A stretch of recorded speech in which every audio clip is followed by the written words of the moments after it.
Can you get addicted to withdrawal? I want to find the grain of truth that's behind that because it is funny, but there's a grain of truth behind that. And it's not addicted to withdrawal, it's addicted to pain and fear of the success.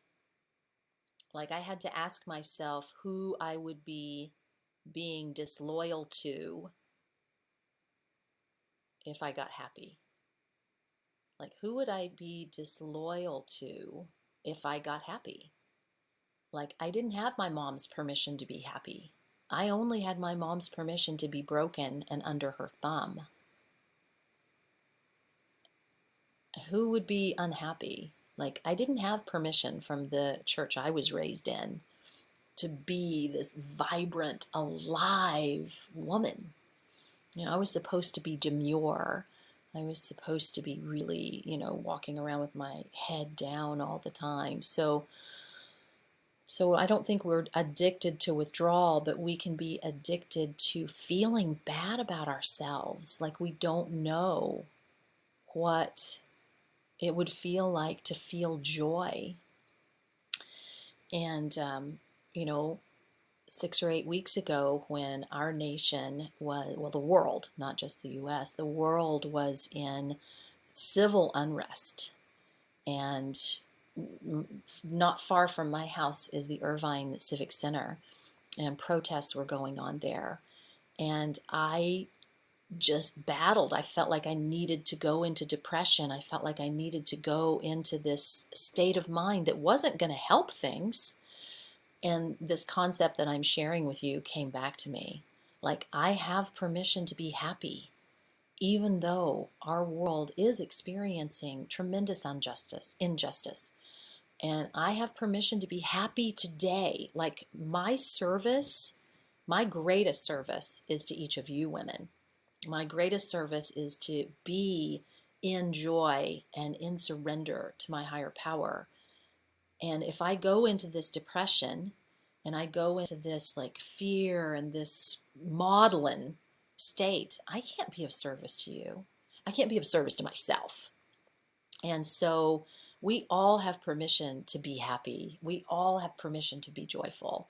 And that day I said to myself, I feel bad for all that's going on and I will absolutely do my part. And I get to be happy today.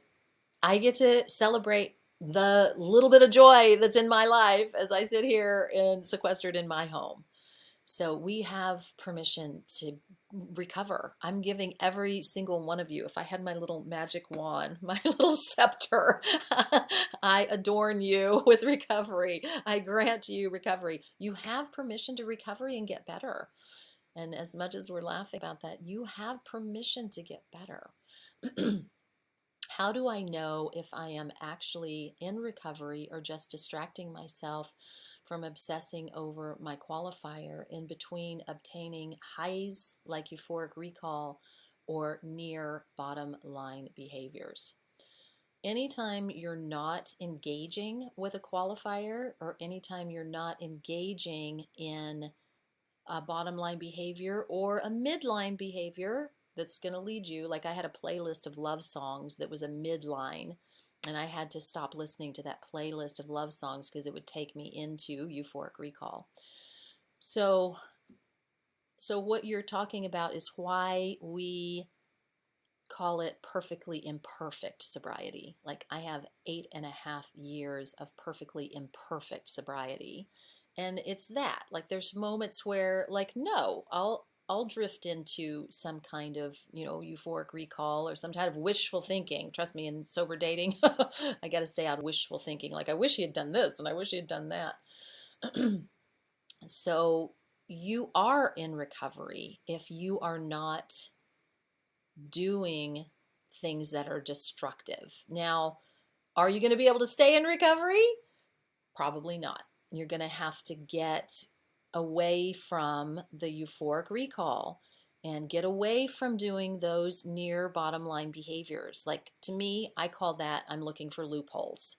I'm looking for loopholes to keep getting a little hit in some way or another, but still, like be in recovery. And that we literally have to turn our backs on almost everything we knew to go forward. And if it was really good, it will come back to us.